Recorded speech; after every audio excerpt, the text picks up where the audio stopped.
I'm with Rocky Shanazaz, and Rocky, what an undertaking this has been.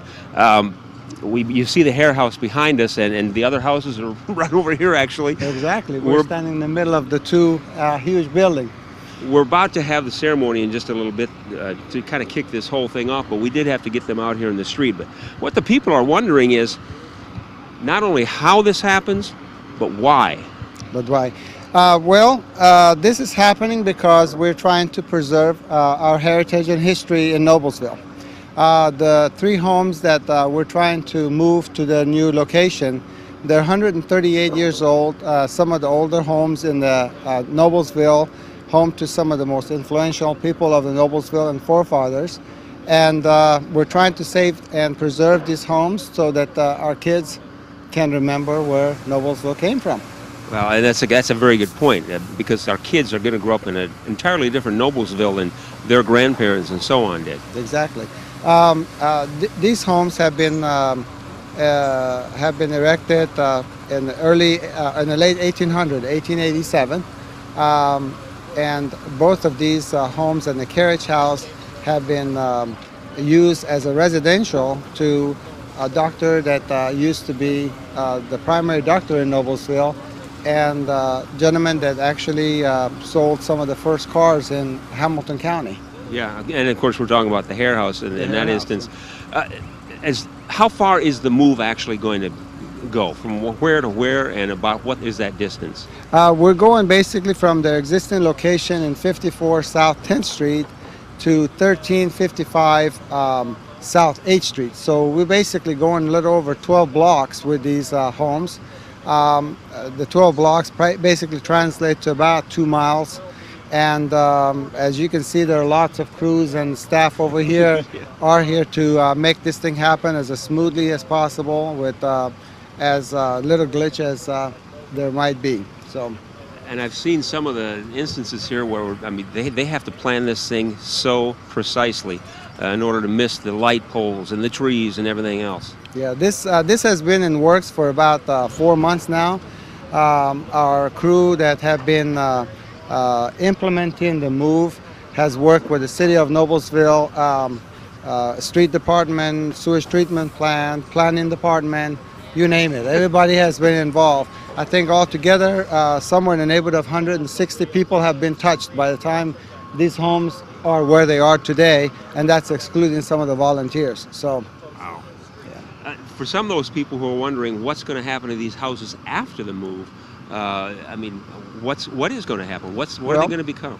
We're going to revitalize these homes in a way that they're brought back to their original 1887 stature. The revitalization is to basically do preservation of structures that are there if we can, and bring them back to life. Similar way that we did Model Mill and some of the other projects that we've been involved in. In the process, we're going to end up with the hair house becoming the home to Hamilton County Interpretive Center, and the Axe Line House is going to become home to not-for-profit organizations that are going to help us with the other projects that we have in mind for the Southwest Quadrant project. All right. Rocky Shanazaz, appreciate you taking this time. It's not like you don't have something else going on today. But we've got a lot of things to see yet today, and we may have some more questions for you later. Thank you very much. Thank you very much. Thanks, Rocky.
with the Honorable John Dissler, Mayor of Noblesville. And Morning, Roy. Beautiful day, isn't it? Great day to move a house. Yes, it is. Or two or three. Or three, right, exactly, yeah. We're standing here in the middle of 10th Street, John, which is something you normally couldn't do anyway because we'd be being hit by cars Yes, here. But it's interesting, and one of the questions I have for you as people watch this and see what's going on and hear about the efforts brought into this, wouldn't it have been easier and probably even less expensive to just tear them down? Well, from a financial standpoint, that's true, but we certainly would have destroyed history. Yeah. And so with the move, and again, we appreciate it, which I know you know, and I've said that many, many times.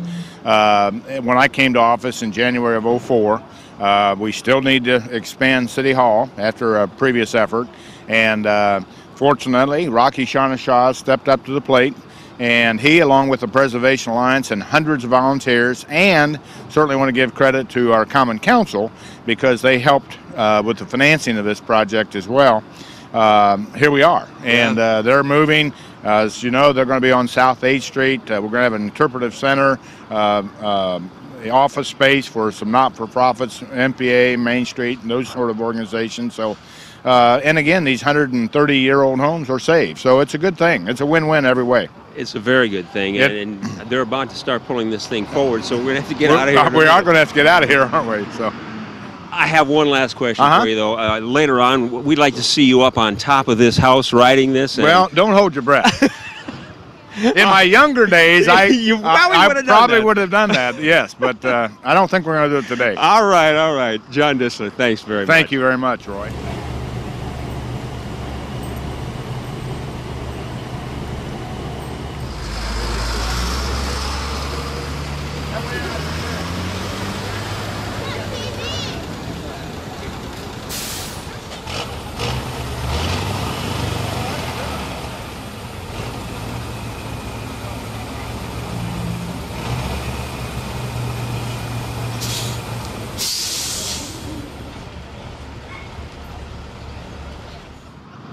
Thank you. Welcome, everybody, to the ribbon cutting of the house move, the Parade of Homes.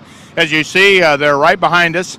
With us today, we have Representative Kathy Richardson and Rocky Shawnashaw, who's the team leader, if you will, is the one who stepped up to get this project started. President Preservation Alliance, John Elliott, and our Major, Kurt Kinman. Our police, fire, and police department, fire department, street department have done a lot to make this event happen. So, Rocky, would you like to say a few words? I just want to thank everyone for coming today. Thank you all of the crew that are doing this wonderful activity over here. We're trying to preserve these homes, and let's all have fun. Thank you very much. And with that, we'll cut the ribbon as it gets started.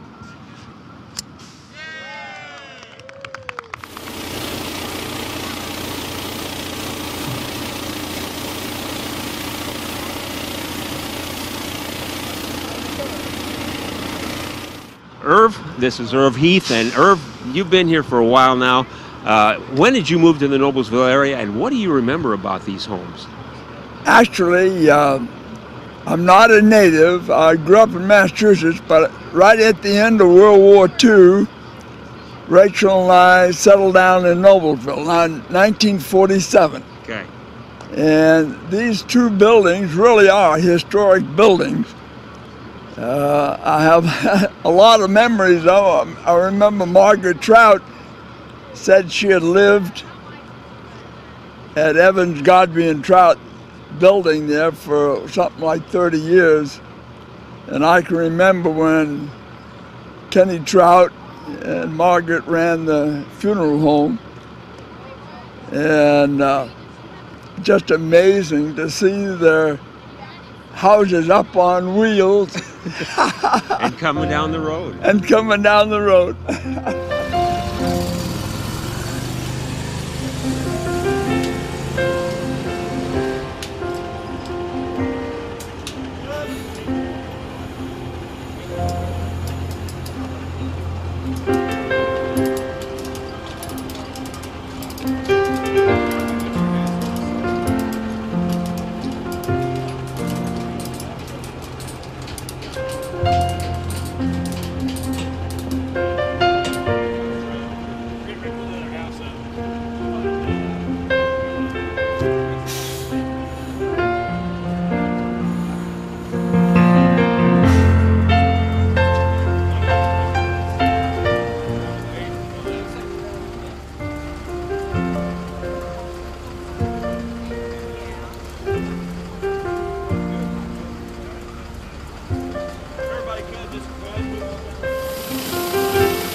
My guest is Kathy Richardson, State Representative Kathy Richardson. And Kathy, you're so young, and yet you've been around this area. You grew up here, so you have some memories of these houses in a different format than we see today. Most so definitely. tell us about growing up in the Noblesville area and these houses.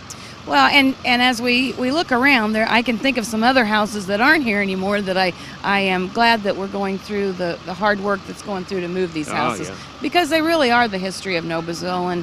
And as new people come in, they may not appreciate them as much, but those of us who've grown up in the area, and I mean, obviously you remember it as the funeral home, but it's just hard to see some of the old homes go away. And so I'm glad that the groups got together and worked very hard, the city and everyone, to come to an agreement to make this happen today. Yeah, well, and it's such an important part of what we're seeing in this town. And I mentioned it earlier, and I don't want to repeat myself all the time, but I think it's important to keep some of this history here, so that generations from now, they still see all this and they have some recollection of what it was like. Right, and that's one of the things that I worry a lot about. I mean, I don't mind the growth. I mean, obviously we're a lot different than when I grew up, and yet at the same time, our downtown area still has that hometown feeling, and we need to nurture it and make sure that we take good care of it. And as we continue to grow and everything, this part of the town will still continue to give us the history that Noblesville's known for and great for. And as the county seat of Hamilton County, right, it maintains an entire unique personality. That's correct. And I know maybe right now the south part of the county's a little larger than we are here, but it's not going to be long, and it's all going to balance out. So, but we are the heart of Hamilton County, and we need to protect it and make sure that our history is preserved.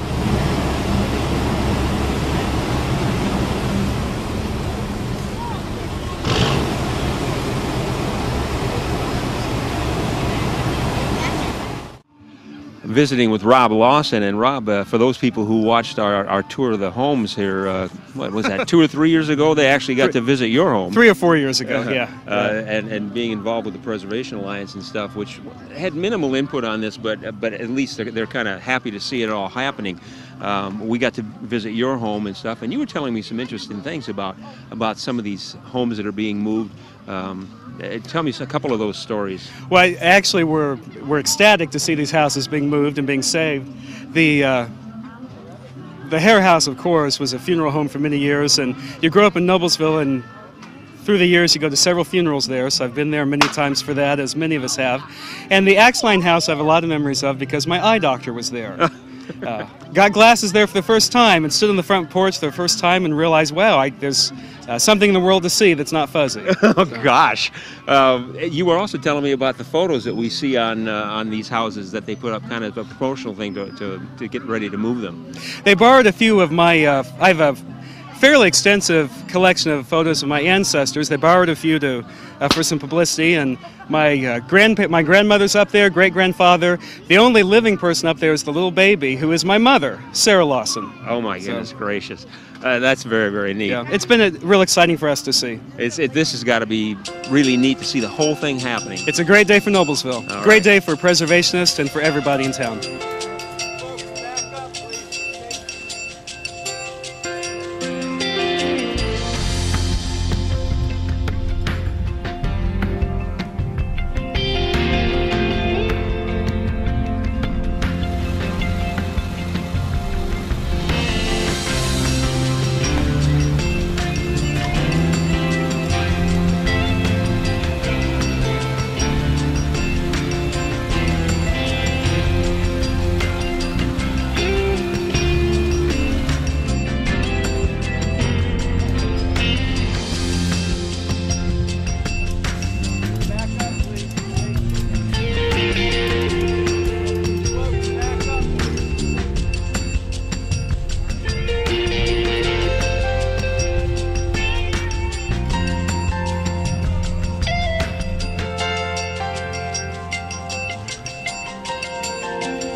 visit. Bob Arbuckle from the railroad place right Railroad here in place here in Noblesville. And you remember some things about these houses? Because you've lived here a couple of years. Yes, I have. I've been here. I came here after World War II. I showed up in the late 40s, and we started our little sewing machine store here.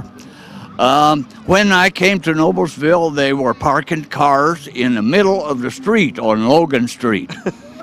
You know, the interurban came down 9th Street in Noblesville, just on the east side of the square. And they had just taken that up. They'd taken up that track that ran right down the street, the middle of 9th Street, past the courthouse. And they didn't quite know how to handle it. So they parked, the cars in the middle of the street, and they drove on either side.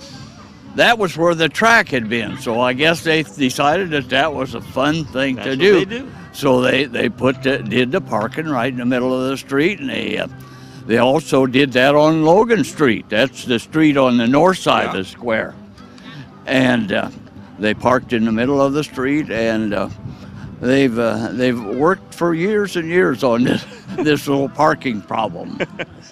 You know what? You wouldn't do that. I would like to, if that's okay with you, because I want to ask you a couple of questions. What? What is your name? Maxine Knotts. Maxine, have you lived around here very long? Since 1931. Since 1931. Can you tell me a little bit about what you remember about these homes? Not really. I just saw them up there. You didn't go hang out there or anything? Not really. I was too busy. As a kid, in 1931, how old were you when you moved here? I was married and had a child, one child. Okay. You remember your kids kind of growing up in this town, what it was like? Oh, yes. This is one of them. Is it? Oh, this is one of them. Is it a lot different now than it was then?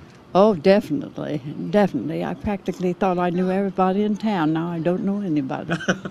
It sure is growing, isn't it? It is, you know. Maxine, who do we have over here? What is your name? Margaret Butler. Margaret? I'm her sister. You're her sister, okay. How about you? Did you grow up here also? No. Did you move here? I moved here, yeah. About how long ago? Oh, about 50 years ago. About 50 years ago. Do you remember too much about these homes and the change in this town and how it's kind of evolved to what it is today? Oh, it's quite different, quite different. I don't want to say better or worse, but let's say back in the time when you moved here about 50 years ago, I'm probably a lot quieter, huh? Oh, it was very, very much quieter. I liked it a lot better then than I do now. Well, you know what? We could say that about a lot of places, Yeah, and a lot of people too, probably. Oh, yeah. You know, you're talking to one 95-year-old and one 90-year-old. Who's 95? Who's I'm 90? 95. You're 95 and you're 90? Yeah, just turned on. You guys here, I thought we were, talking to maybe a couple of 29-year-old Oh, bless your heart. girls. You're flying like a dog. 95 and 90, so that between you, we're looking at 185 years of being around here. Right. Changed a lot. That's changed a lot. Well, ladies, thank you very much for taking the time to visit with us, and you've got a great seat to watch it all happen here. Yes, we have, haven't we? You look like a photographer, like you're getting ready to take some I was pictures. going to take one as soon as I get some right in front here. What is your name? Sylvia Baker. Sylvia, have you lived around here very I long? lived in this house for 65 years. You've lived in this house for 65 years? Well, this house looks pretty old, too. It's older than these. Oh, my goodness gracious. This has got to be something to watch this happen. It really is. It's quite an experience. Remembering these houses from where they were, Yeah. and all of a sudden I knew them where they were, and I knew the people who lived in them at one time. You did? Yes. Tell I me did. about them. Well, one of them was in the Hare House. That was behind where the library is now. Yeah. And they owned the part of that other house. And they lived in that house back of which was on Connor Street, back of the library. And I knew the woman there very well. And I knew their son. I knew him growing up. So do you remember, before I ask you this question, tell me your name. Sylvia Baker. Baker? Okay. Sylvia, what do you remember about, if you remember the kids and stuff, you remember doing things with them and seeing these houses? No, my brother and Jack Hare were friends. Okay. That was their son. Okay. And they were friends, but I didn't associate except that I had a store uptown, a paint and wallpaper store. Okay. And their mother is the one who bought things from me in that store. Oh my goodness And gracious! it just goes way back. It does go back, doesn't Yeah. it? Well, they're about to move this house up to your area here so you can get your pictures. I don't want my picture. No, I mean you can get your picture Oh, of the house. That's what I'm waiting for. All right, That's all what I'm right. Well, waiting you know for. what? Turn around because you're going to Yeah, get it in really. just a minute here. Well, my house was built in 1868. 1868? Mm-hmm. Wow, there's some history there too. And my husband's grandfather had the house built. Oh, this And has the been in sa- the family. Yes, for all those years. It's bakers. Nobody's lived there but bakers. Wow. And when they were, the person who built this house built the bridge. Is that right? Mm-hmm. Well, you're the person we want to talk to later on about the history of Oh, Noblesville. I don't know much about it, really. Sylvia Baker, thanks very much, and we'll get out of your way so you can get this picture taken. You're welcome. Thanks.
help you? Yeah. I'm looking for Logan Street signs and banners. You found us. But this ain't Logan Street. We moved 22 years ago. You're telling me that Logan Street signs and banners isn't on Logan Street anymore? Exactly. So what are you saying? Logan Street signs and banners conveniently not located on Logan Street, but on South 10th Street in Noblesville, Indiana.